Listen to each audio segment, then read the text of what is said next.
এই শোনো না, আমাদের অন্ধবিশ্বাস চ্যানেলটি যারা এখনো সাবস্ক্রাইব করেননি, প্লিজ সাবস্ক্রাইব করে দাও। আর অল্প কিছু সাবস্ক্রাইবার হলে 1 লক্ষ পরিবার হবে। সবাই প্লিজ সাবস্ক্রাইব এবং বেশি বেশি শেয়ার করে দাও প্লিজ।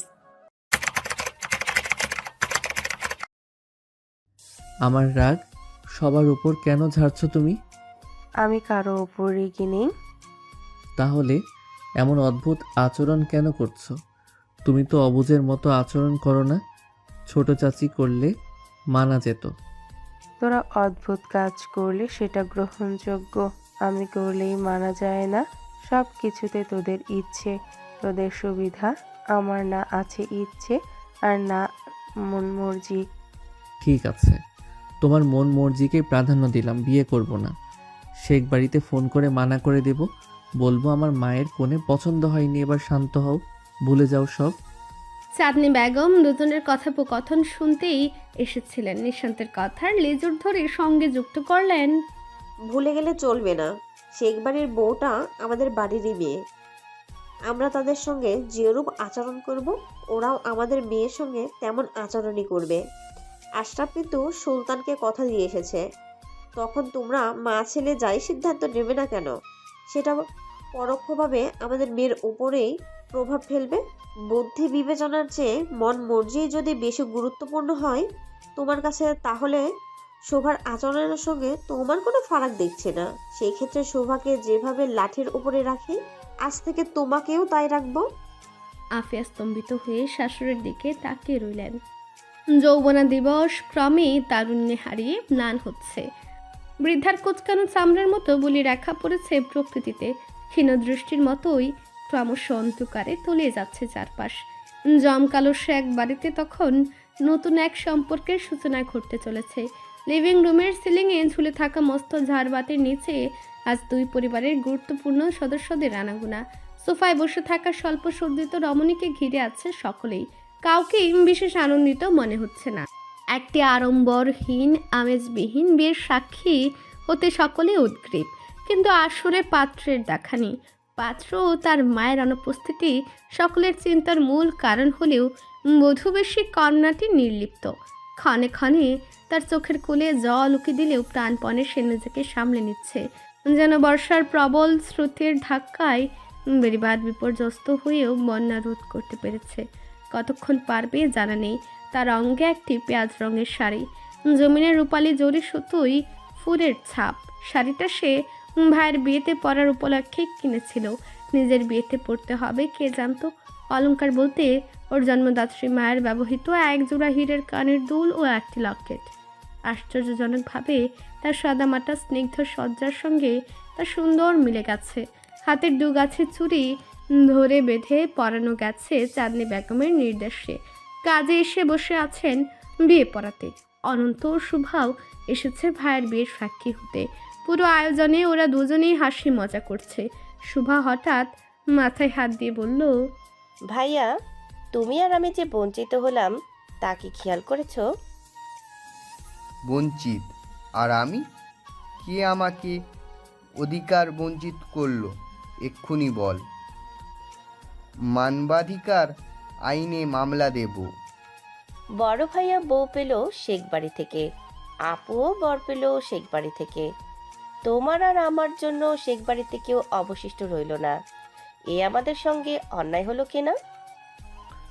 অবশ্যই। আঙ্কেল আন্টি আর দুটো ছেলে মেয়ে বেশি নিতে পারলেন না, তাহলে তো কষ্ট করে আর আমাদের দুটোজন বর কনে খোঁজা লাগতো না। আঙ্কেল আন্টি পরিবার পরিকল্পনাকে নিতে বলেছিল শুনি। ইস, শ্বশুরবাড়ির সম্পত্তি হাতছাড়া হয়ে গেল। কথাটা সুমার কানে গেল। বুকের ভেতর হতে অনন্তকাল পড়তে থাকা একটি দীর্ঘশ্বাস বেরিয়ে এলো। তিনি চুপচাপ সরে পড়লেন ছেলে মেয়েদের রসিকতার স্থান হতে। অন্যদিকে অনন্তের কথায় জাবিন কটমট করে চাইল। অনন্তের তাতে বিকার হলো না, বলে চলল, ব্যাপার না, তোর জন্য দেবর যৌতুক প্রথাচালন করা হলো। শ্বশুরবাড়িতে সুখে থাকতে হলে তোর বাবাকে বলবি আমাকে একটা লেটেস্ট মডেলের বাইক, দুটো রোলেস্টিক ঘড়ি নিয়ে ভার্সেন আইফোন দিতে বেশি না অল্প চাইলাম। আমি আবার লোভ করি না। বাই দা ওয়ে, আমি তোকে ভাবি টাবি ডাকতে পারবো না, আমার শরম লাগে। মেহজাবিন অতিষ্ঠ হয়ে উঠে চলে যেতে চাইছিল, এমন সময় নিঃশান্তের BMW এসে থামলো ড্রাইভওয়েতে। দেখা গেল নিঃশান্ত ও আফিয়া একসঙ্গে এসেছেন। নিঃশান্ত সাদা পাঞ্জাবি পরিহিত নিঃশান্ত সদর দরজায় পা দিতে মেহজাবিনের বুকের ভেতরটা ধরাস করে উঠল। কে যেন কানের কাছে ফিসফিস করে বলল, শেষ, সব শেষ। ওই মিলিটারির কবলে আজ থেকে তোর সকল সুখের দি এন্ড হতে চলেছে রে। ধুলো উড়ানো হাওয়াকে নিস্তেজ করে যেভাবে শ্রাবণ মেঘের বর্ষণ নামে, তেমনি মেহজাবিনের সমস্ত উৎকণ্ঠা উদ্বেগ খুবকে নিস্তেজ করে দিল শুধু একটি কবুল। একটা শব্দের জোর এত বেশি হয় নাকি মস্তিষ্কের বশ্যতায় মনের উপর জোর দেখায়। বৃষ্টির ঝিরিঝিরি ফোঁটায় ধুলো ক্ষমতাচ্যুত হয়ে গেলেও বিলাসী গাছের পাতায় কাঁপন তুলে বৃষ্টির ছন্দ, তেমনি মেহজাবিনের বুক কাঁপছে। একটা সই করতে হাত কাঁপছে।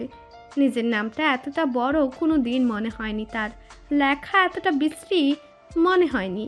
কাঁপতে থাকা হাতের সঙ্গে কলমের আঁচড়ও রুক্ষ হয়ে উঠছে। পালিয়ে যাওয়ার শক্তিটুকু যেন সন্ধ্যার আলোর মতোই বল। প্রতিবাদ করার কণ্ঠটাকে কেউ সমুদ্রের তলদেশে চেপে ধরেছে, হাঁসফাঁস করছে, অথচ কোনো শব্দ কণ্ঠ থেকে বের হচ্ছে না। এমন বিচিত্র অনুভূতির সঙ্গে এই প্রথম সাক্ষাৎ শেখ প্যালেসের রাজকন্যার। একটা শোয়ের ব্যবধানে উপস্থিত ব্যক্তিগুলোর সঙ্গে তার সম্পর্ক বদলে গেল। কিভাবে বদলালো? অদৃশ্য সুতোটা কে নাড়ছে এখানে? ধর্মীয়, সামাজিক ও মানসিক স্বীকৃতি। তাই তো ধর্ম যা বিধান করে, সমাজ যা প্রচলন ঘটায় এবং মন যা মেনে নেয়, তার উপরই তো সম্পর্ক স্থাপিত হয়। কিন্তু এখানে সামাজিক ও ধর্মীয় স্বীকৃতি মনের উপর ব্যাপক প্রভাব বিস্তার করে। যা মন মানতে চায় না তাও দাঁতে দাঁত চেপে হজম করে ফেলতে হয়। ভাগ্য, পরিবার কিংবা পরিস্থিতির উপর অভিমান করেই যেন সে ফুপিয়ে কেঁদে উঠল। তপ্ত জলের ফুঁটা গাল বেয়ে ভিজিয়ে দিল নির্মেদ চিবুক। নিশান্ত ঠিক তার পাশে বসে আছে। দেহের দূরত্ব 1 হাত সমান, মনের দূরত্ব পরিমাপ করা দুঃসাধ্য। উপস্থিত সকলে যখন মোনাজাত শেষে নবদম্পতিকে দোয়া দিতে ব্যস্ত, তখন মেহজাবিনকে বিমূঢ় করে দিয়ে তার প্যালব নিদাগ হাতটা বেদখল হলো নিঃশান্তের শক্ত হাতের ভাঁজে। সেই স্পর্শে না আছে কোনো জড়তা, না দ্বিধা। মেহজাবিন ঝট করে ঘাড় ঘোরালো, চোখের তারায় ভেসে উঠল সদ্য বিবাহিত স্বামীর শান্ত অবিচল মুখ। অধিকারের প্রতাপ সেখানে সূর্যের মতোই তেজিয়ান, যেন দুর্লভ বস্তুর লাভের তৃপ্তি তার মুখশ্রীকে দীপ্তিময় করে তুলেছে। মেহজাবিন হাত ছাড়াতে মুচড়ামুচড়ি করে, তাতে সামান্যতম বেকার ঘটনা পুরুষটির। পাহাড়ের অটল পাথরের মতো আসর ভরা মানুষের সামনে তার হাতটাকে শক্ত বাঁধনে আবদ্ধ করে রাখে। মেহজাবিনের মনে হঠাৎ ভয় ঢুকে গেল। লোকটা তার স্বামী হয়ে গেছে বলে এখন বাকি সব পুরুষদের মতোই তার উপর অধিকার দেখাবে? কখনো নয়। বিয়ের আগে তার মত জানার সামান্য চেষ্টাও যে করেনি, তার কাছে নিজেকে কখনো তুলে দেবে না ও। উৎসাহ পেয়ে শুভা ও অনন্ত নবদম্পতির কিছু ছবি তুলে নিল। সবগুলো ছবিতেই বিয়ের কনে মুখ নামিয়ে কান্নারত ছিল। শুভা একেবারে বলেই ফেলল, মনে হচ্ছে আপুকে তুলে এনে জোর করে বিয়ে দেওয়া হয়েছে। একটু হাসো না, এই দিন কি আর ফেরত পাবে? ভবিষ্যতে আফসোস করবে। মেহজাবিন বিড়বিড় করে বলল, আফসোস অবশ্যই হবে, ছবি তোলার জন্য নয়, তোর ভাইকে বিয়ে করার জন্য। নিকটে অবস্থানরত নিঃশান্ত শুনে ফেলল কথাটা, কিংবা তাকে শুনেই বলা হলো। বলা বাহুল্য ওর গায়ে লাগলো। নিঃশান্তের অনবদমিত রাগ ব্যতীত আর কোনো কিছু নিয়ে কারো অভিযোগ নেই। রাগও যে সে অহেতুক দেখায় এমনটাও নয়। এক ভ্রু উঁচিয়ে দম্ভের সঙ্গে বলল, রিয়েলি? সংসার করার আগে সার্টিফিকেট দিয়ে দিচ্ছ? খুব স্বাদ না সংসার করার, ঘুচিয়ে দিব একদম। কথাটা বলতে নিয়েও মেজাজ সামলালো যাবেন। দাঁতে দাঁত চেপে বলল, কিছু জিনিস পূর্বাভাস দেখেই বোঝা যায়। আর কিছু জিনিস প্রকট হলেও স্পষ্ট চোখে দেখা যায় না, মন থেকে না চাইলে বোঝাও যায় না। কোনো দিন হয়তো সত্যি আফসোস করবে, শুধু কারণটা হবে হৃদয়গত। যাবেন দমে যেতে চাইল না, নিজেকে কোনোভাবে অসহায় প্রমাণ না করার জেদ চেপেছে মনে। খুবই তো চাপা স্বরে আওড়ালো, কি বলতে চান? আপনার প্রেমে পড়ে যাব? হু নোস, পড়তেও পারো, মনকে তো বেঁধে রাখা যায় না। আপনার উপর কোনো দিন হবে না। মেজাবিন মুখ ঝামটে চোখ সরালো, নিঃশান্ত ধারালো হাসিটা ঠোঁটের কোণে এঁটে ঘাড় নুয়ে বলল, চ্যালেঞ্জ নিচ্ছ? এক ঘরে বসবাস করে রক্ষা করতে পারবে? মেজাবিন তার জলে ভাসা চোখ দুটি তুলে চাইল। নিঃশান্তের নীরের চোখের মনিতে কি ছিল সে জানে না। বুকের বাপাশের মাংসপিণ্ডটা যেন দুরু দুরু করে উঠল। যেখানে দুজনের মাঝে প্রেমের সম্পর্কই নেই কোনো আবেগ কিংবা আকর্ষণ, সেখানে চ্যালেঞ্জের কথা কিভাবে চলে এলো?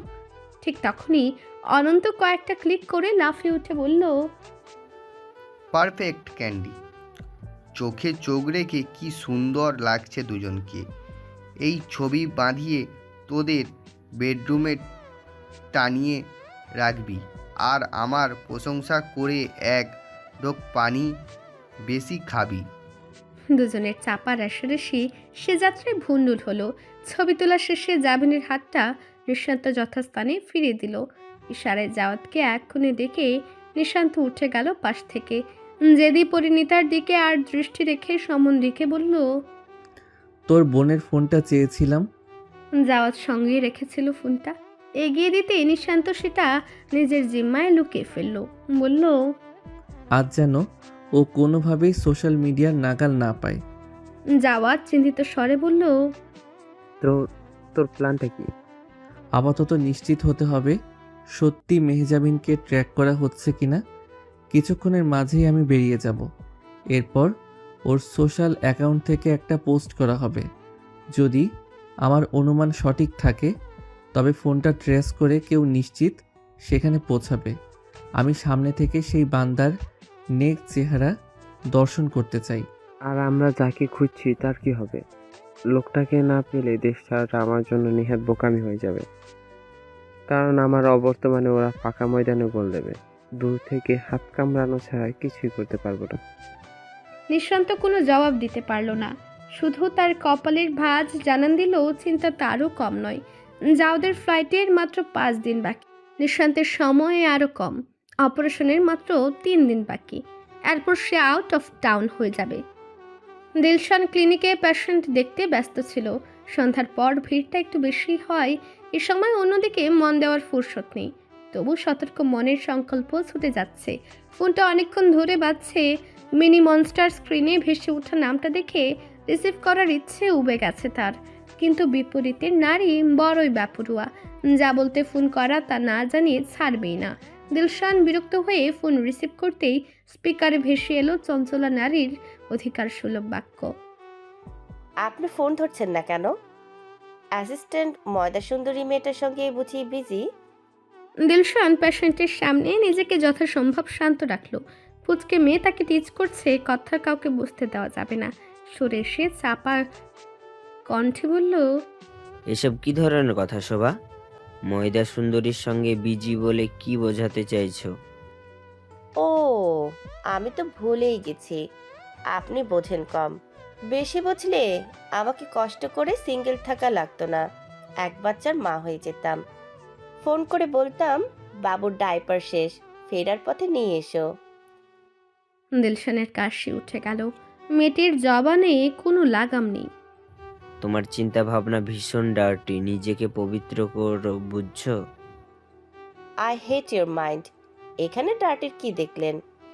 বিয়ের পর আপনি বাচ্চার বাবা হবেন না, সেই বাচ্চার মা আমি হব, এটাই তো স্বাভাবিক ব্যাপার। নাকি বিয়ে না করে সন্ন্যাসী হবার প্ল্যান আছে? দেখুন, আমি কিন্তু বেশি দিন অপেক্ষা করতে পারবো না। বড় ভাইয়ের ব্যবস্থা হয়ে গেল বলে এরপরে আমার পালা। So be ready. Shobha please, আমি ক্লিনিকে আছি, পেশেন্ট অপেক্ষা করছে। তোমার অহেতুক আলাপ শোনার মুড নেই। শুভা আবারও আগের কথার সূত্র ধরে বলল, আপনার একটা অ্যাসিস্ট্যান্ট আছে না, কি যেন নাম? সাবিনা।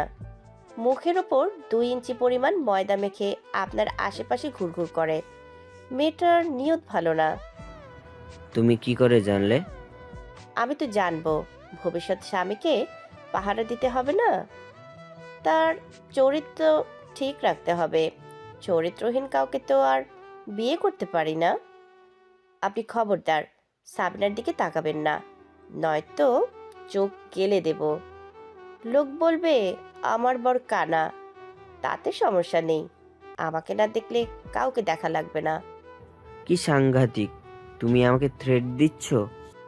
সতর্ক করছি, আর যদি চোখ বাঁচাতে চান শুধু আমার দিকে তাকাবেন।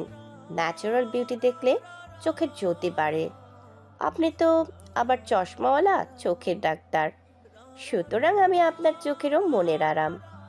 মেয়েটির উদ্ভট সব কথায় দিলশান হাসবে নাকি কাঁদবে বুঝতে পারছে না। তবে নিজের জন্য কারো এমন পাগলামি দেখে পুরো সুচিত মনে একটু গর্বিত হয় বই কি।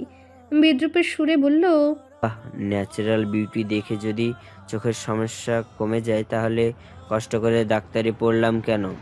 তো এই সায়েন্স তোমায় কে শেখালো? কবি শোভানন্দ? শুভা বিগলিত হয়ে পড়ল। হ্যাঁ, শোভানন্দ আমার লাভ গুরু। কিছুদিন ধরে আমি আপনার বিরহে আছি দেখে সে বলছে আপনাকে জ্বালাতে। আপনার ধমকে যে আত্মিক শান্তি আছে তা আমার চাঁদের বড়ির শাসনেও নেই। শোভা, এতক্ষণ সময় নষ্ট করে তোমার বাজে কথা কেন হজম করলাম বলো তো? কারণ আপনি মনে মনে আমাকে পছন্দ করেন, মুখে স্বীকার করেন না। দিলশান আবারও হাসল। আমি বলি, তোমার চাঁদের বুড়ির কাছে তোমার এই মনস্টার রূপটা ফাঁস করে দেওয়া প্রমাণ পেয়ে গেছি। কিভাবে? Call record. শোভা সঙ্গে সঙ্গে ফোন কেটে দিল।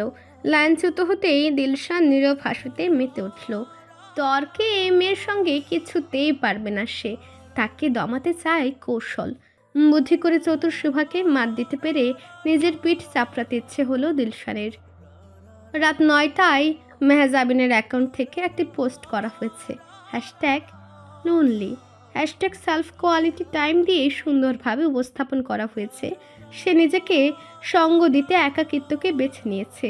এখন 9:30 বাজে। নববিবাহিত বর রুট সাইড কফি শপের কাছের দেয়াল ঘেঁষে বসে কফিতে সিপ নিচ্ছে। হিসেব মতো আজ নিঃসন্তের বাসর রাত, আর সে নতুন বউ ফেলে বউয়ের ফোন নিয়ে শত্রু খুঁজতে বসে আছে। বাসর? বিয়ের যে নমুনা, তাতে বাসর শব্দটা প্রহসন বই কিছুই নয়। তার চেয়ে বইয়ের শত্রু খোঁজাটাই আজ রাতে বেশি রোমাঞ্চকর কাজ। জাবিনকে এখনই বাড়িতে নেবে নাও। আগামীকাল থেকে জাওয়াত শাওনের আনুষ্ঠানিকতা শুরু। সমস্ত উৎসবের শেষে জাওয়াত দেশ ছাড়ার আগে বোনকে শ্বশুর বাড়ি পাঠাবে। তবে শ্বশুর মশাই অফার করেছে নিঃসন্ত চাইলেই সে এক বাড়িতে থাকতে পারে। সে কথায় বউ নামক প্রাণীটা মনে মনে তাকে কয়েকবার কাঁচা চিবিয়ে খেয়েছে বুঝতে বাকি নেই। নিঃশান্ত কফিতে চুমুক দিয়ে জাবিনের সোশ্যাল মিডিয়া ঘাঁটতে থাকে। সে যদি জানে নিঃশান্ত তার অ্যাকাউন্ট দখল করেছে, তাহলে আরেক দফা যুদ্ধের প্রস্তুতি নিতে হবে। নিঃশান্ত সময় দেখলো 10টা বাজতে চলল, অথচ সন্দেহজনক কিছুই চোখে পড়ল না। আরও কিছুক্ষণ বসে থেকে সে যখন বিরক্ত হয়ে উঠল, তখনই গ্লাসের বাইরে একটা প্রাডো গাড়িতে নজরবিদ্ধ হলো। গাড়ি থেকে নামা ব্যক্তিটিকে দেখে তার নজর তীক্ষ্ণ থেকে বিস্ময়কর হতে থাকে।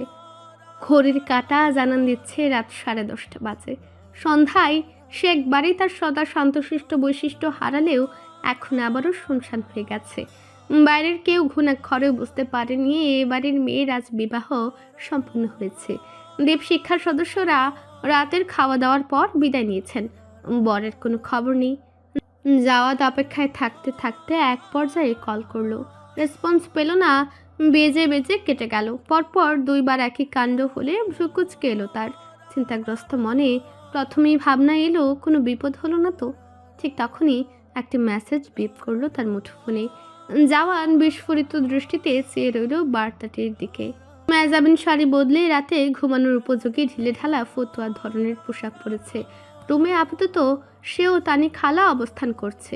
যেহেতু জাবিনের ভাবি বা বোন গোছের কেউ আপাতত কাছে নেই, তাই তানি খালায় সেই গুরুত্বপূর্ণ দায়িত্ব নিয়ে অতি বিজ্ঞের মতো নববধূকে বোঝাচ্ছিলেন কিভাবে স্বামীর মন পেতে হয়। ওকে পোশাক বদলাতে দেখে তিনি হতাশ হয়ে বললেন, একটা শাড়ি পিনলা না, জামাইয়ের লগে প্রথমবার একটু সাজুগুজু কইরা পরিপাটি হইয়া থাকতে হয়, তাতে জামাইয়ের চোখে আরাম হয়।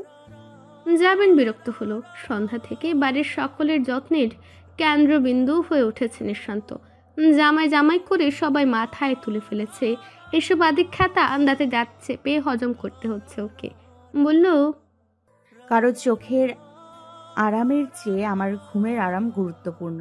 বাই দ্য ওয়ে, তোমাদের সাধের জামাই আসছে নাকি রাতে, এরকম কিছু জানিয়েছে? মেজাবিন সতর্কতার সঙ্গে প্রশ্ন করলো। লোকটা বেরিয়ে যাবার পর ভেবেছিল আর আসবে না।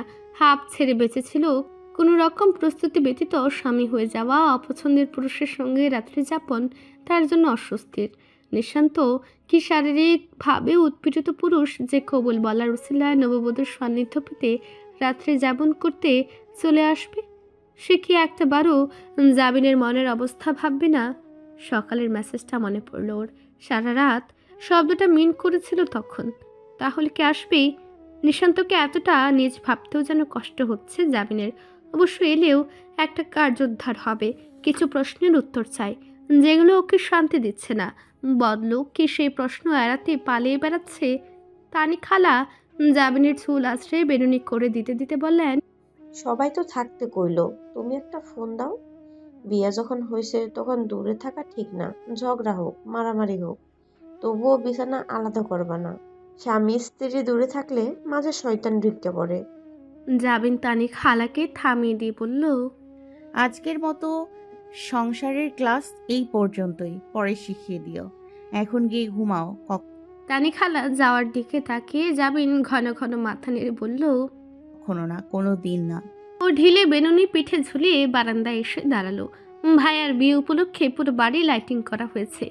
লাল, নীল, সবুজ, হলুদ, ক্ষুদ্র ক্ষুদ্র বাতিগুলোকে রঙিন জোনাকি পোকা মনে হচ্ছে। এত রং আলোর ঝলকানির মাঝেও সব কেমন নিষ্প্রাণ। উচ্ছলতা, ম্লান, অভিমানী মনের সঙ্গে একাকী অবকাশ যাপন করতে জামিনের দৃশ্যহারা দুই চোখ আবার অনুনা জলে ভিজে উঠল। এভাবে বিয়েটা হবার খুব কি দরকার ছিল? দোষ কাকে দিবে? পরিবার নাকি ভাগ্যকে? কাউকে দোষ দিক আর না দিক, নিঃশান্তির উপর তার রাগ অবশ্যই আছে। আসুক সে আজ বাড়িতে। লোহা গরম থাকতেই পেটাতে হয়। মাথা ঠান্ডা হয়ে গেলে ভাবনাও বদলে যেতে পারে, কিংবা আগ্রহও হারাতে পারে। হঠাৎ খট করে শব্দ হতেই নিচে চাইল সে। দেখল জাওয়াত বাড়ি থেকে বেরিয়ে ব্যস্ত ভঙ্গিতে গ্যারেজের দিকে যাচ্ছে। মিনিট খানেকের মধ্যেই গাড়িটা নিয়ে বেরিয়ে গেল, মিশে গেল পথের বাঁকে। জাবিনের কপালে ভাঁজ পড়ে। এত রাতে ভাইয়া কোথায় গেল? কি হচ্ছে আড়ালে? মেজাবিন ঘরে এসে ফোনটা খুঁজলেও কোথাও নেই। ফাহাদ হোসেন, শেক ট্র্যাক্সের সাবেক জিএম। মাস দুয়েক পূর্বে তিনি আকস্মিক চাকরি ছেড়ে দেন। এরপরে ওনার আর কোনো হদিশ পাওয়া যায়নি। নিঃশান্ত স্থির হয়ে বসে আছে ড্রাইভিং সিটে, তার মুখে ওয়ান টাইম মাস্ক। আধারে ভাসমান চোখজোড়া স্থির হয়ে আছে সম্মুখের লক্ষ্যবস্তুর দিকে। সে ভুল না হলে এই ব্যক্তি ফাহাদ হোসেন। ভোজবাজির মতো উবে যাওয়া ব্যক্তিটির সঙ্গে আজ এভাবে আকস্মিক দেখা হয়ে যাবে নিঃশান্ত ভাবতে পারেনি। এমনকি ফাহাদ হোসেনের বর্তমান বেশভূষাও চোখে লাগার মতো। এত দামি একটা গাড়িতে চড়ে তিনি ঘুরে বেড়াচ্ছেন। আর উৎস এতটা সমৃদ্ধ হলো কোন পথে? নিশান্ত লোকটির গতি প্রকৃতি খেয়াল করছিল নিগুড়ো চোখে। একবার মাত্র বের হয়েই লোকটা আবারও গাড়িতে ঢুকে গেছে। কেমন একটা তাড়াহুড়ো ভাব ছিল আচরণে। কারোর জন্য অপেক্ষা করছে মনে হচ্ছে। নিশান্ত এখানে অন্য কাউকে দেখার অপেক্ষায় ছিল, কিন্তু ফাহাদ হোসেনকে আশা করেনি। এই লোক কেন এখানে এসেছে নিশ্চিত বোঝা যাচ্ছে না, তবে যে কারণেই আসুক এখন এই বিশেষ ব্যক্তিকে চোখের আড়াল করা যাবে। আরও কিছুক্ষণ অপেক্ষার পর সামনের গাড়িটার ইঞ্জিন সচল হয়ে উঠল। নিশান্ত তার করণীয় স্থির করে ফেলল। সে গাড়িটাকে ফলো করবে। রাডুটা ধুলো উড়িয়ে পার্কিং এরিয়া থেকে পথে নামতেই সাময়িক বিরতি নিয়ে নিশান্ত গাড়ি নিয়ে নেমে গেল। দুই গাড়ির পেছন থেকে নজর রাখলো যেন সন্দেহের দৃষ্টিতে না পড়তে হয়। গাড়ি ছুটছে বনানীর দিকে। পথে জ্যাম নেই খুব একটা। সিগন্যালের কারণে মাঝে মাঝে থামতে হচ্ছে।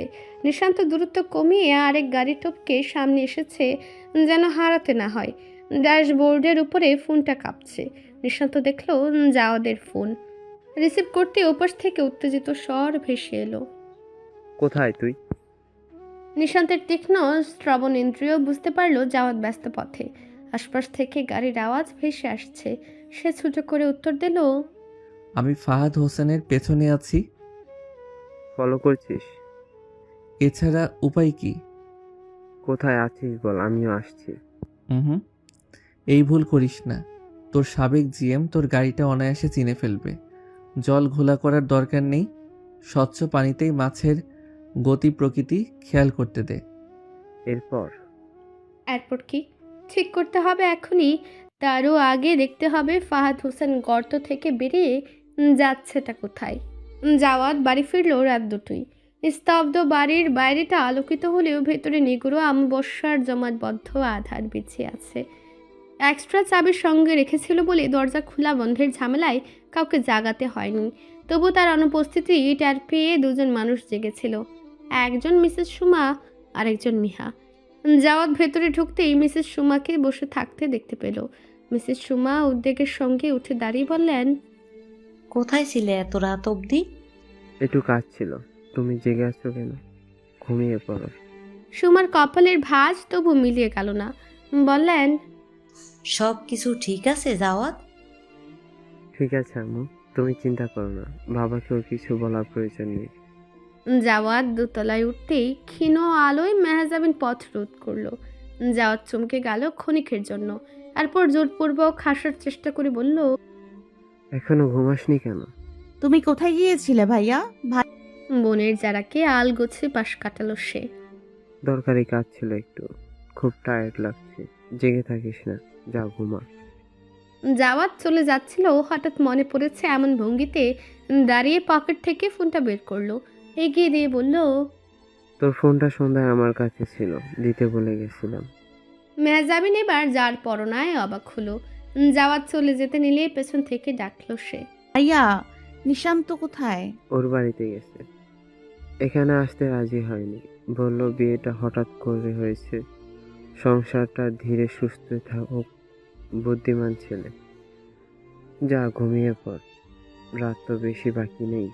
কাল থেকে আবার মেহমানদারি করতে হবে। মেহজাবিনকে ধোঁয়াশায় রেখে জাওয়াদ প্রস্থান করলো। সকালে জাবিনের গাঢ় ঘুমটা কাচের মতো চুরমার হলো ফোন কলের আওয়াজে। অত্যন্ত বিরক্তি নিয়ে রিসিভ করে হ্যালো বলতে স্পিকারে ভেসে এলো শাওনের ব্যস্ত স্বর। জাবিন, তুই এখনো পড়ে পড়ে ঘুমাচ্ছিস? তো কি দাঁড়িয়ে দাঁড়িয়ে ঘুমাবো? বাসর জেগে ক্লান্ত নাকি? কিন্তু ভাইয়া তো এ বাড়িতে। Shut up. বিয়ের পর তুই অশলীল হয়ে গেছিস। বললাম বুঝলি কলা। আমি তো কলমও বলতে পারি নাকি? তোরা যে একসঙ্গে থাকলে রাত জেগে ঝগড়া করতি, তা কাউকে আলাদা করে বলতে হবে না। কাজের কথা বলছি, শোন। জলদি গোসল করে বের হ, পার্লারে যাব। মেহেদি পরবো 2 হাতে। তোর নতুন বিয়ে হয়েছে, তাই তুইও আমার সঙ্গে পড়বি। ফাইজাও আসছে। জাবিন আলস্যে হায় তুলল। তোদের মনে রং লেগেছে, তোরা হাত পা রাঙা। আমার মনে মেঘ জমেছে। আমাকে না হয় কাঁদতে দে। শাওন বুঝলো তার বান্ধবীর মনের অভিমান। সেও পাল্টা অভিমান করে বলল, আমি তোর একমাত্র ভাবি হই, এখন ননদও হই। আচ্ছা, সব বাদ দিলাম। আমাদের এত বছর বন্ধুত্ব তুই কিছুই নয়। এই খুশির দিনে তুই আমার পাশে থাকবি না? জাবিন কোনো জবাব দিল না। শাওন উৎসাহ পেয়ে পুনরায় বলল, পুরো ব্যাপারটাকে তুই যতটা বাজে ভাবছিস ততটাও নয় কিন্তু। আমি তোর ভাবি, তুই আমার ভাবি। বিষয়টা কি সুন্দর ভেবে দেখেছিস? আমার ভাইটা কত ফ্রেন্ডলি আর তোর ভাইটা আস্ত জঙ্গলি। বিষয়টা কি ভয়ঙ্কর ভেবে দেখেছিস? ভয়ঙ্কর সুন্দর। তুই রেডি হবি এক্ষুনি। আমি যাওয়ার পথে তোকে পিক করব। শাওন ফোন রেখে দিল। কিছুক্ষণ পর সুলতান শেখ মেয়ের ঘরে এলেন। মেয়েকে বিমর্ষ মুখে বসে থাকতে দেখে বললেন, একমাত্র ভাইয়ের বিয়েতে তুমি আনন্দ করবে না? অনুষ্ঠানের অর্থ তো আনন্দ। কেন করব না? অবশ্যই আনন্দ করব। তাহলে সাজগোজ করছো না কেন? এত শপিং করলে সব দিক দিয়ে সাজবে না। মা আমাকে ফোন করে জানালো তুমি আমাদের উপর ভীষণ রেগে আছো, তাই তার খুশিতে সামিল হতে চাইছো না। এই খুশি তো তোমারও আম্মু। তোমার বিয়েতে আয়োজন করিনি বলে ভেবো না, ভবিষ্যতেও করব না। এটাকে প্রি ওয়েডিং প্রোগ্রাম ধরে নাও আপাতত। মেন প্রোগ্রাম শুরু পুরো শহর জানিয়ে ধুমধাম করেই হবে। জাবিন মনে মনে বিরক্তি চাপল। শাওনও এখন চালাকি করতে শিখে গেছে। বুঝেছে ও যাবে না, তাই একদম সদর দপ্তরে নালিশ ঠুকেছে। সুলতান শেখ মেয়ের জড়তা মানতে পারলেন না, নিজেই তাগিদ দিয়ে পার্লারে পাঠাতে চাইলেন। কথা ছিল শাওনুকে পিক করবে বাড়ির সামনে থেকে। তৈরি হয়ে নিচে নেমে দেখলো সে চেনা BMW তা ড্রাইভওয়েতে সে থেমেছে। জাবিন চমকে উঠল, পেছানোর পথ নেই। বাবাই যত্ন করে তাকে শিয়ালের জিম্মায় তুলে দিলেন। সেই ধূর্ত মানব চোখে চশমা এঁটে ইঞ্জিন চালু করলো। শুরুতেই তেরচা সুরে বলল, তোমার নাকি আমাকে জঙ্গলি মনে হয়, তো কি জঙ্গলিপনা করেছি শুনি? বলো কত অভিযোগ আছে তোমার, আজ সব শুনবো। কাজ নামানো উইন্ডো দিয়ে হু হু করে প্রবেশ করছে উন্মাতাল হাওয়া। জামিনের পিঠে আলানো আধ ভেজা চুলগুলো উঠছে। সে এক হাতে চুল সরিয়ে ডান পাশে ফেলতে ফেলতে পাশের ব্যক্তিটির দিকে চাইল। নেভি শার্ট ও গ্রে কালারের প্যান্ট পরিহিত সুদর্শন পুরুষটি আস্তিন গুটানো এক হাতে স্টিয়ারিং আঁকড়ে আছে। চোখের কালো চশমাটির জন্য দৃষ্টির গভীরতা পরিমাপ করা মুশকিল, কিন্তু ঠোঁটের দুর্বোধ্য হাসিটা জাবিনকে বিব্রত করছে ক্ষণে ক্ষণে। তার করা ছোট্ট একটা মন্তব্যে এভাবে নিঃশান্তের কান অবধি পৌঁছে যাবে ভাবতে পারেনি। শেষে শাওনও বেইমানি করলো। মেজাজের পারদটা মাত্রা ছাড়ালেও বাইরে সে বেশ শান্ত রইল। ঘাবড়ে যাওয়া চলবে না, অবিচল সুরে বলল, আপনার কি মনে হচ্ছে না এই কনভারসেশনটা বিয়ের আগে হওয়া উচিত ছিল? নিঃশান্ত প্রস্তুত ছিল এমন অভিযোগ শোনার জন্য। কাজ ঝাঁকিয়ে বলল, পরে হলেও দোষের কি, আলোচনা কতটা সফল সেটাই গুরুত্বপূর্ণ। দোষ নেই বলছেন? থাকলেও বা বিয়ে ভেঙে দিতে একদিনই নিশ্চয়ই পাত্র খুঁজে বের করতে পারতো না তোমার পরিবার, নাকি তোমার পছন্দ করা আছে? মেজাবিন বিমর্ষ হলো। বিয়ের একদিন পর এসে তার উপলব্ধি জাগলো একটা প্রেম করার ভীষণ প্রয়োজন ছিল, দরকারে কাজে লাগতো। সুন্দরী হয়ে কি লাভ হলো জীবনে যদি একটা সফল প্রেমী না হলো? অল্প বয়সে যাও একটা হবে হবে ভাব করেছিল, তাও এই বদ লোকের খপ্পরে পড়ে বিসর্জন গেছে। জবাব না পেয়ে নিঃশান্ত বউয়ের দিকে চাইল। নতুন বউয়ের কোনো আভাসই নেই মেয়েটির। না আছে হাত ভরা ছুরি, আর না শরীরে কোনো গহনা। নিঃশান্তের মা চাচিরা বিবাহের চিহ্ন স্বরূপ নোজপিন ব্যবহার করেন, যদিও আধুনিক কালে এসবের প্রচলন নেই, ধর্মীয় বিধি নিষেধও নেই। মেহজাবিনের আম্মু চুরি বা নাকফুল ব্যবহার করেন না সাজগোজ ব্যতীত। নিশান্ত মুখে এসব ব্যবহারে কোনো কিছুই বলবে না। তবু মনে হলো মেয়েটির মুভের মতো হাতে দুগাছি স্বর্ণের চুড়ি থাকলে দেখতে ভালো লাগতো, যেমনটা গতকাল সন্ধ্যায় লেগেছিল। নতুন বইয়ের হাতে ঋণিঝিনি চুড়ি বাজবে, এইটাই তো বাঙালির রীতি। সে চুরির শব্দ স্বামীর মনোযোগ আকর্ষণ করবে, রচনা করবে অনুরাগী গদ্য। গাড়িতে বসে নিঃশান্ত শব্দ শুনতে পেল। সেটা চুরের ঋণিঝিনি শব্দ নয়, বইয়ের চোখের ধারালো চাহনিতে ফুটে ওঠা তলোয়ারের ঝংকার তোলা ঝনঝন শব্দ। সে কটমট করে বলল, আমার সঙ্গে কথা বলার সময় চোখে চশমা খুলে কথা বলবেন, মাঝে কোনো অবস্ট্রাকল আমার পছন্দ না। এতক্ষণে একটা বৌসুলভ ব্যবহার ফুটে উঠল মেয়েটির মাঝে। ঝাড়ি মারল নিঃশান্তকে। রেগে না গিয়ে বরং ঠোঁটের দুর্বোধ্য হাসিটা এবার আরেকটু গাঢ় হলো ওর। স্টিয়ারিং ঘুরিয়ে পথের বাঁক নিয়ে বলল, কথা হচ্ছে মুখোমুখি, চশমায় কি সমস্যা? মুখোমুখি কথায় চোখ অতি গুরুত্বপূর্ণ উপাদান, চোখ দেখেই মনের অবস্থা বোঝা যায়।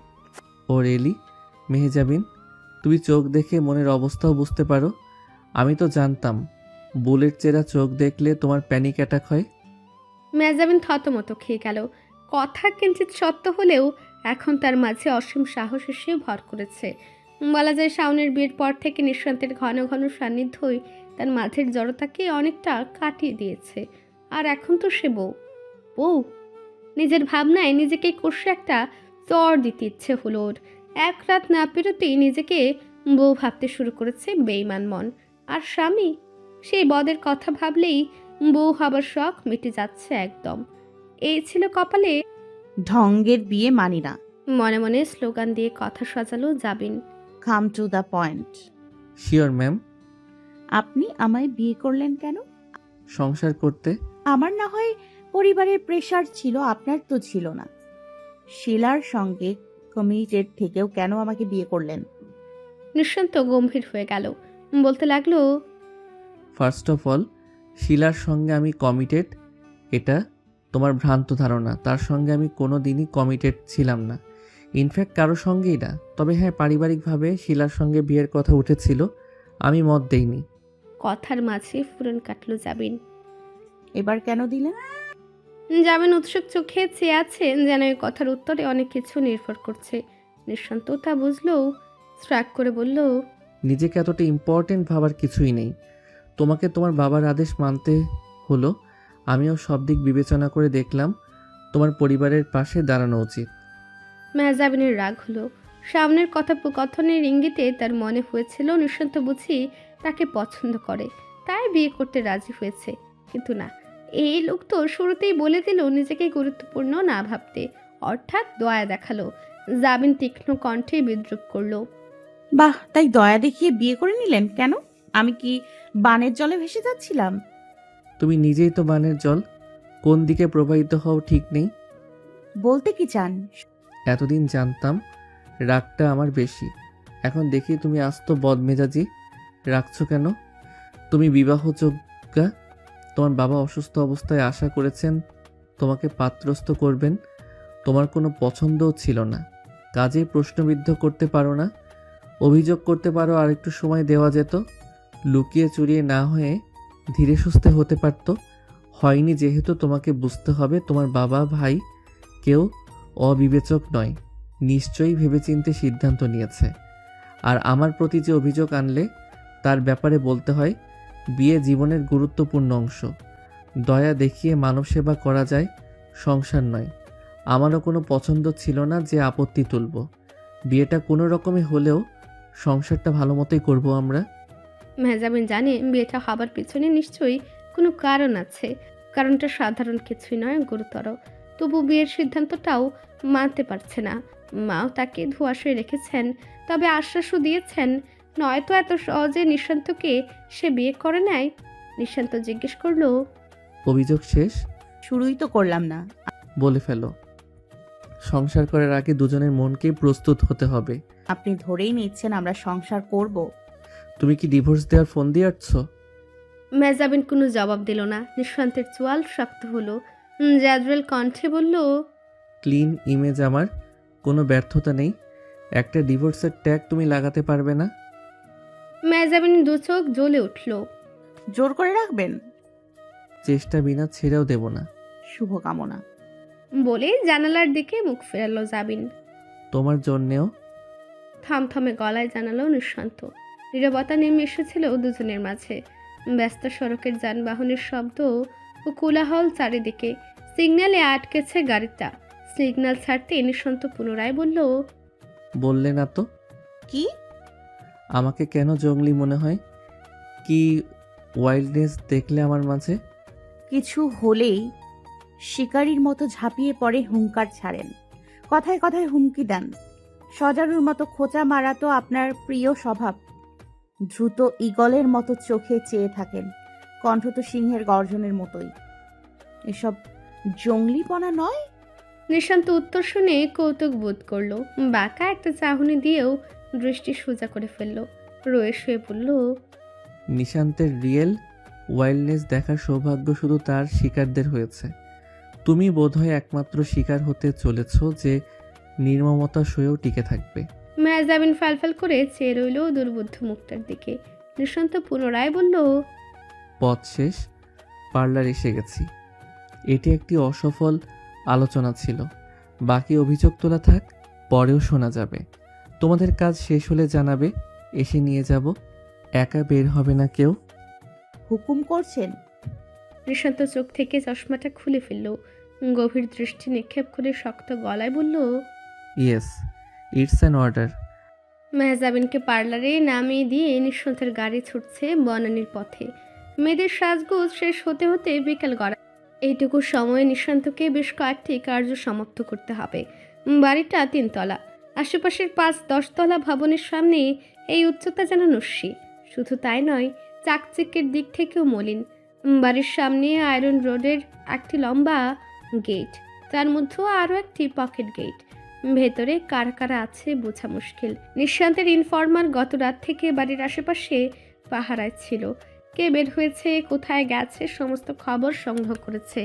ইনফরমার ছেলেটি কাজের বেশ, অল্প বয়স, নাম সালাম। রাত জেগে পাহারা দিয়ে সকালে যখন ঘুমে ক্লান্ত হয়ে এসে চায়ের দোকানে গিয়ে সিগারেট ধরিয়ে চা নেয়, তখনই দেখতে পায় নজরে রাখা বাড়ির নাইট ডিউটি করা দারোয়ান চা খেতে এসেছে। সালাম সচকিত হয়, একটা সিগারেট শেষ করে আরেকটা ধরায়। তার উদ্দেশ্য আলাপ জমানো। বাইকে ঘুমান নাই, চোখ লাল হইয়া আছে মানে? সালাম চায়ে চুমুক দিয়ে খুশ মেজাজে জিজ্ঞেস করলো। দারোয়ান লোকটি তিক্ত স্বরে বলল, কুত্তার চাকরি করি বুঝছেন, রাতে ঘুমাই কেমনে? শহরে এমন চাকরিও আছে নাকি? সালাম কৌতুক করলো। দারোয়ান থু করে একদলা কফওয়ালা থুতু নিক্ষেপ করে পরিষ্কার পিচঢালা পথের সৌন্দর্য নষ্ট করলো। সালাম তা দেখে ঘ্যান্নায় মুখ ফেরায়। বাঙালির যেখানে সেখানে কফ থুতু ফেলার স্বভাব জীবনেও যাবে না। পথ যদি সোনায় মুড়ে দেওয়া হয়, তবু হাঁটতে হাঁটতে কফ থুতুর উপস্থিতি নিশ্চয়ই পাওয়া যাবে। না পাওয়া গেলে ধরে নিতে হবে সেখানে বাঙালি নেই। দারোয়ান লোকটি রয়েছে জবাব দিল, দারোয়ানের চাকরি রে আমি কুত্তার চাকরি মনে করি। সারা রাতে রাস্তার ধারে দারোয়ান আর কুত্তা জায়গা থাকে।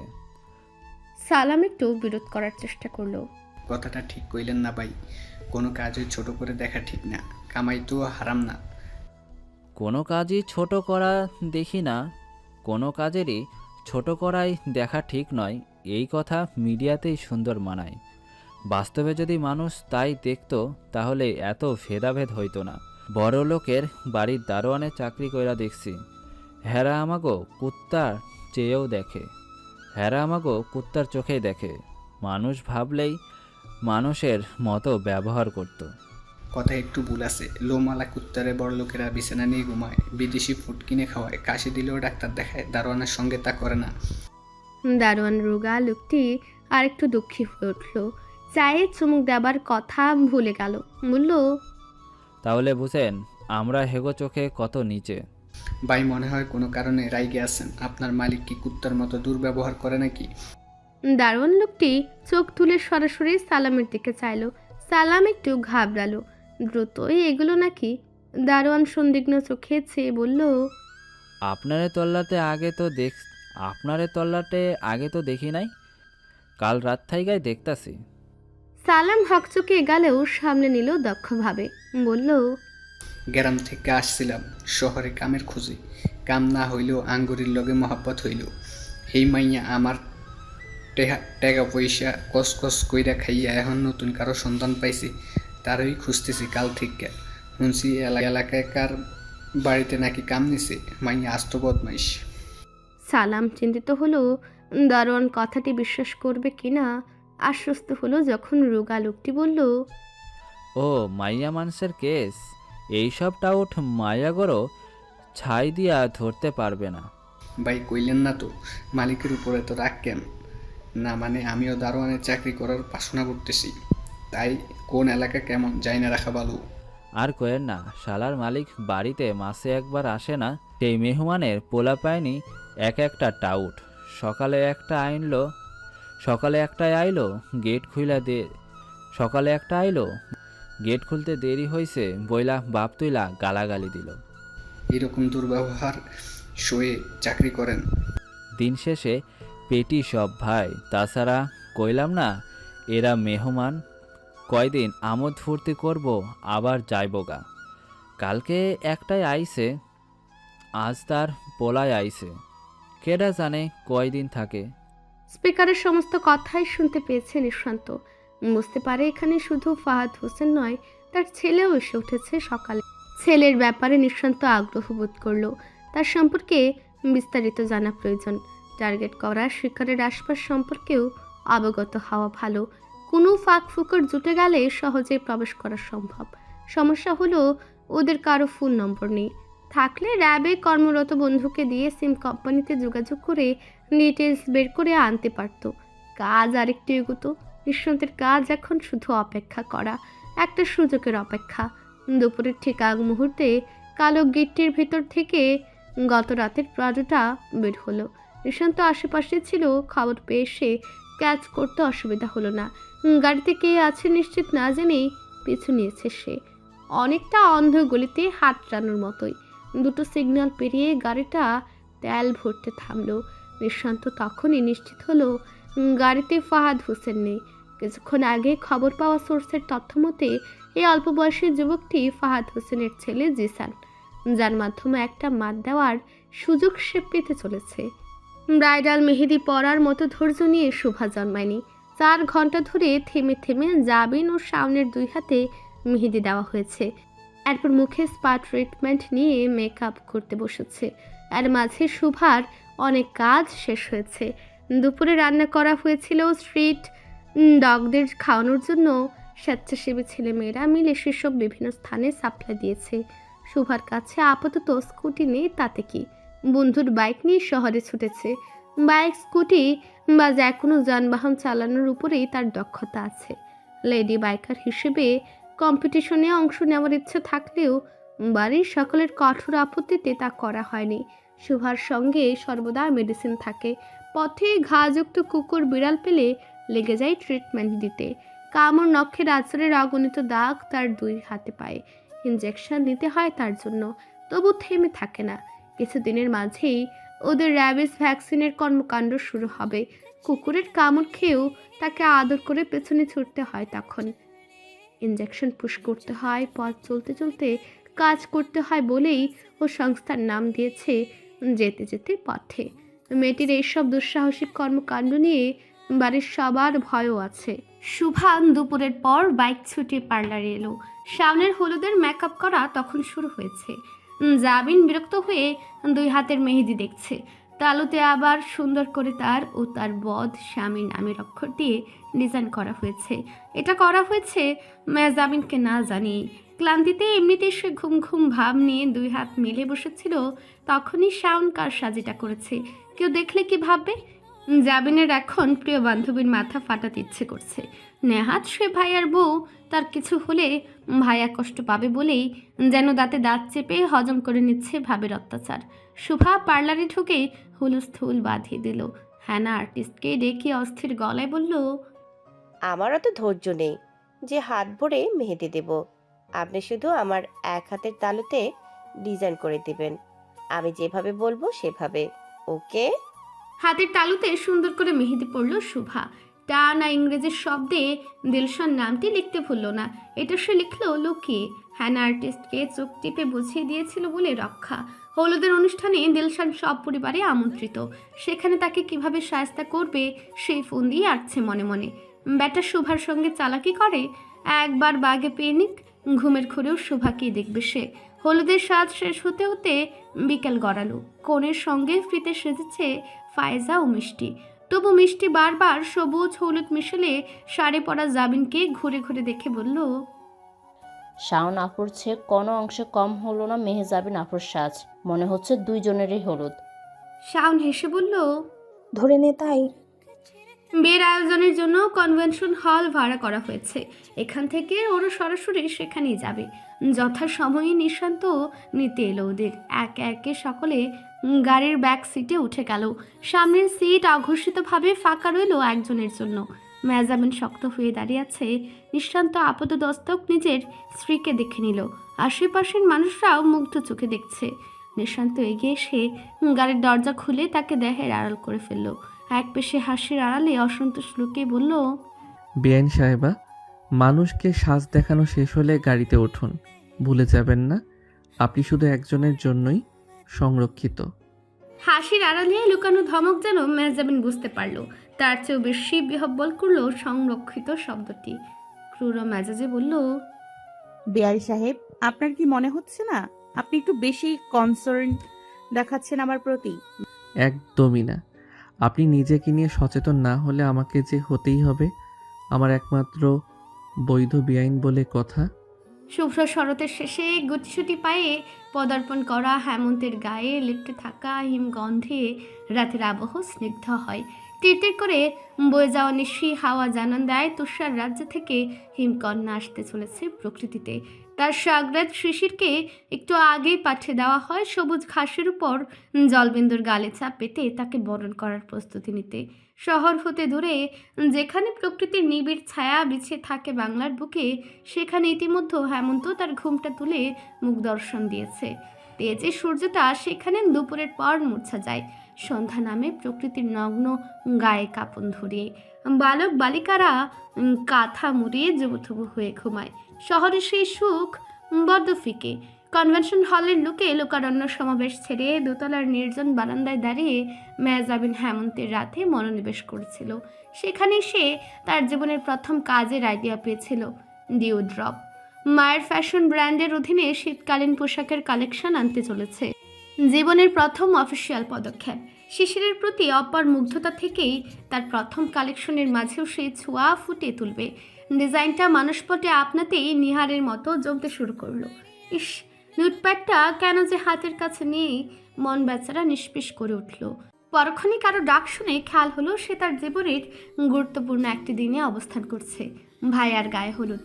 পুরো হল জুড়ে ভিড় করেছে শেখ ও আজাদ বাড়ির সকল আত্মীয় শুভাকাঙ্ক্ষীরা। আসরের মধ্যমণি হয়ে বসে আছে জাওয়াদ ও শাওন।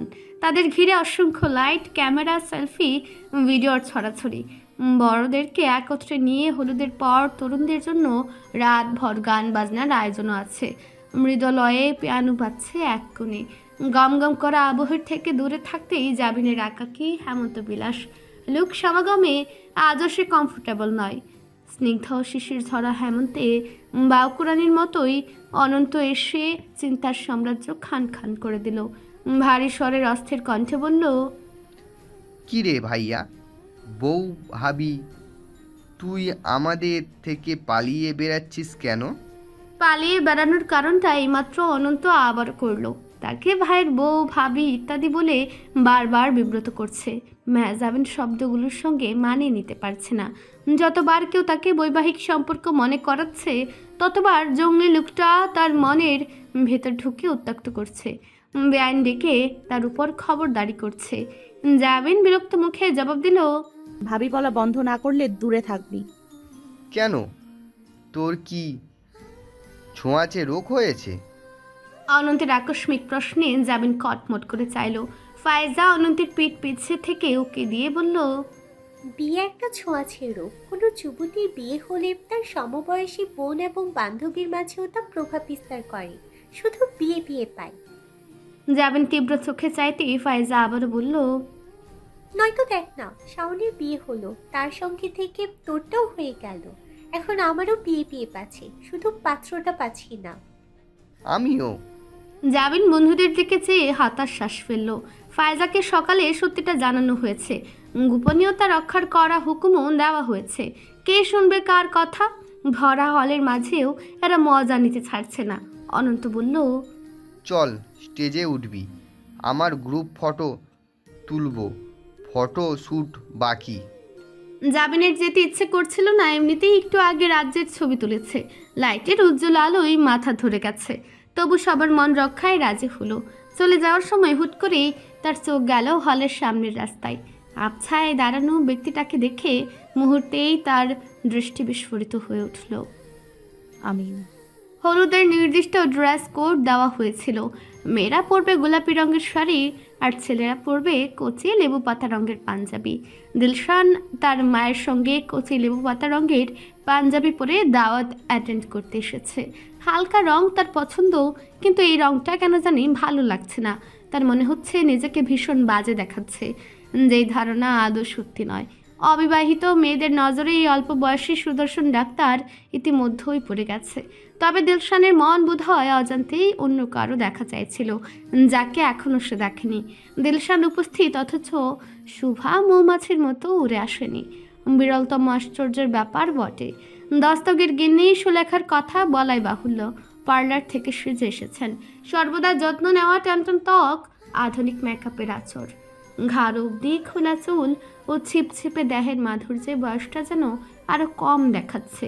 অন্যদিকে দস্তগীর সাহেব থমথমে মুখ করে আছেন। কেননা হলে ঢুকতেই এক ছোকরা তার স্ত্রীকে ভাবি গোছের কেউ ভেবে মশকরা করে সেরেছে।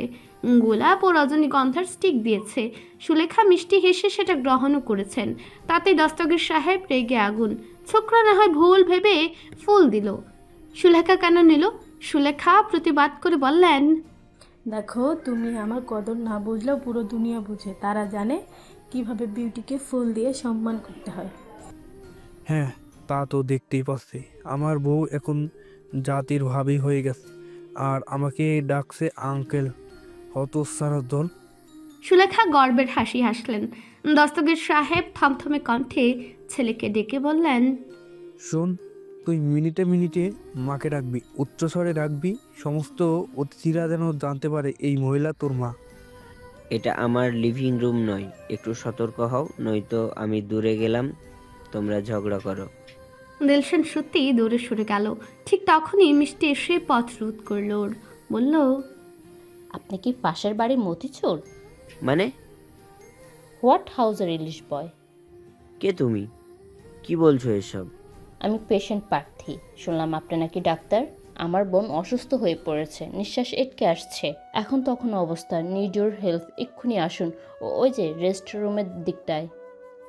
মিষ্টির আতঙ্কিত মুখ দেখে দিলশান গুরুতর কিছু ভেবে বসল। সে সত্যিই পা চালিয়ে পিছু পিছু গেল। সর্বশেষ রেস্ট রুমটায় ঢুকতেই আক্কেল গুরুম। ভেতরটা অন্ধকার হয়ে গেল। লোডশেডিং নাকি? এমন স্বনামধন্য একটা হলে জেনারেটর নিশ্চয় আছে। দিলশান মেয়েটিকে ডাকলো, কোনো সাড়া নেই। রুমটা নিস্তব্ধ। দরজা খুঁজতে গিয়ে আরেক দফা ভরকালো সে। বাইরে থেকে আটকে দেওয়া হয়েছে। দিলশানের কপাল বেয়ে ঘাম ছুটল। শক্ত থাবায় দরজা ধাক্কালো। তখনই বাইরের মিউজিক সিস্টেম লাউড হলো। তার দরজা ধাক্কানোর শব্দ চাপা পড়ল মিউজিকের বিটে। দিলশান স্থির হয়ে গেল। কোনো রূপ উচ্চ বাচ্চা করলো না। দরজায় পিঠ ঠেকিয়ে বুকে দুই হাত গুজে এসে থমথমে কণ্ঠে ডাকলো, mini monster, if I am not wrong you must be insult the room. চুরের রিনিঝিনি শব্দ হলো। পরিচিত কণ্ঠের মিহি সুর দিলশানের কানে এলো। অন্ধকারের বুক চিরে একটি দুষ্টু কণ্ঠ সুর করে গাইল, बाहर से कोई अंदर ना आ सके, अंदर से कोई बाहर ना जा सके। सोचो कभी ऐसा हो तो क्या, हम तुम एक कमरे में बंद हो और चाबी खो जाए। দিলশান হতাশ শ্বাস ফেলে নিশ্চিত হলো সে শুভার ফাঁদে পা দিয়েছে। ফস করে একটা লাইটার জ্বলে উঠল। একটা মেহেদি পরা হাত আগুনের শিখা দিয়ে প্রদীপের সলতে জ্বালাচ্ছে। ঘে ভেজানো সলতে জ্বলে উঠল। সুগন্ধ ছড়ালো রুম জুড়ে। শুভা প্রদীপটা মুখের সামনে তুলে ধরে মিষ্টি হেসে দৃঢ় সুরে বলল, অন্ধকারে আলোর তালাশ করো, চেয়ে দেখো তোমার জন্য এক বুক ভালোবাসার আলো কুড়িয়ে করেছি জড়ো। বন্ধ করে দরজা হাতড়ে বেড়াও, অথচ আমার খোলা মনের দরজাকে তুমি অবহেলায় এড়াও। পাষাণ কি তবে তোমাকেই বলে? তুমি কি জানো তোমার স্মরণে অহর্নিশে আমার প্রেমের প্রদীপ জ্বলে? দিনের সবচেয়ে রঙিন ক্ষণ হলো গোধূলি। সূর্য ডোবার এক মুহূর্তে প্রকৃতিতে অদ্ভুত রং বাহারের দেখা মেলে। পশ্চিম আকাশ সেজে ওঠে লালচে কমলাটে ধূসর শুভ্র রঙে। কবি সে রূপ দেখে রচনা করে প্রেমের মিলনাত্মক পঙ্গক্তি। শিল্পীর তুলি প্রাণ সঞ্চার করে ক্যানভাসে। প্রেমা ব্যাগে পূর্ণ মানুষের কাছেও সেই ক্ষণের বিশেষ একটি নাম আছে, কোণে দেখা আলো। সেই আলোয় কত পুরুষের মন চুরি হয়, কত প্রেমের সূচনা ঘটে, সেই হিসেব রাখে শুধু বহমান হাওয়া। এই ক্ষীণ আলোর বন্ধ ঘরে হাওয়া বইছে না, রং বাহারের মেলা বসেনি। তবু দিলশান নিষ্কলুষ দৃষ্টিতে প্রদীপের যে রং রূপ উজ্জ্বল দেখল, তাকে মনে করলো কোণে দেখা আলো। এক টুকরো কমলাটে শিখা অন্ধকার ক্যানভাসে একটি নারীর রূপ ফুটিয়ে তুলেছে, যে দিলশানের চোখের অলক্ষ্যে রয়ে গেছিল এতকাল, কিংবা সে ইচ্ছে করে সরে রেখেছিল। ওর চশমার ভারী কাছে মেয়েটির প্রতিবিম্ব ফুটে উঠল চোখের তারায়। শুভা প্রদীপ হাতে দাঁড়িয়ে আছে। তার প্রসাধনীবিহীন মুখশ্রীতে আর যত্ন করে মেকআপ করা হয়েছে। মিনিমাল সাজ, গালে হালকা ব্লাশ, ত্বকের উচ্চ পয়েন্টগুলোতে হাইলাইটারের চিকচিকে আভা। সদা চঞ্চল চোখে লাইনারের সরু টান দৃষ্টিকে আরও ব্যঙ্গময় করেছে। বাকপটু ঠোঁট নিজের দুষ্টুমি আড়াল করেছে পিচি নুট শেডের লিপস্টিকের আড়ালে। খেয়ালি ছন্ন ছাড়া ঝুলে গুজেছে টকটকে গোলাপ গুচ্ছ। দুই হাতের চুড়িরা আজ বাদ্যযন্ত্র হয়ে উৎপন্ন করছে রহস্যময় এক বাজনা। সেই বাজনায় কারো মন বাধা পড়ে কি? কানের লম্বা দুলের সঙ্গে কারো মনও দুলে কি? খোপায় গুজা ফুলের মতো সুবাস ছড়ায় কি কারো হৃদয়ে? কিংবা সেই হাতের রাঙা মেহেদি, যাতে মিশে আছে আবেগের সবটুকু রং? তাতে কি অনুভূতিটা খোলস ছেড়ে জলখেলি করতে নামে? শোভা স্থির হয়ে দাঁড়িয়ে আছে। দিলশানের মুগ্ধ চোখের দিকে চেয়ে সে ঠোঁট টিপে হাসল। সেই হাসি তার মুখশ্রীতে যোগ করলো শিশির ভেজা শিউলি ফুলের প্যালবতা। জিজ্ঞেস করলো, পথিক, তুমি পথ হারাইছো? দিগ্ভ্রান্ত পথিক এবার নিজ কক্ষপথ ফিরে পেল। তবু মুছল না মুগ্ধতার রেশ, লুকানোর চেষ্টাও করলো না, সত্যিটা স্বীকার করতে কার্পণ্য করলো না সে। তুমি কি সত্যি শোভা? সেই টমবয় শোভা যাকে সারাক্ষণ অলিতে গলিতে দাদাগিরি করতে দেখা যায়? নাকি কোনো যে শুধুই ভ্রমে ফেলেছ? যদি বলি শোভার ভূত, তাহলে কি প্রেম করবেন? প্রেম করে দেখতে পারেন। ভূত হলেও প্রেমিকা হিসেবে আমি মন্দ হব না।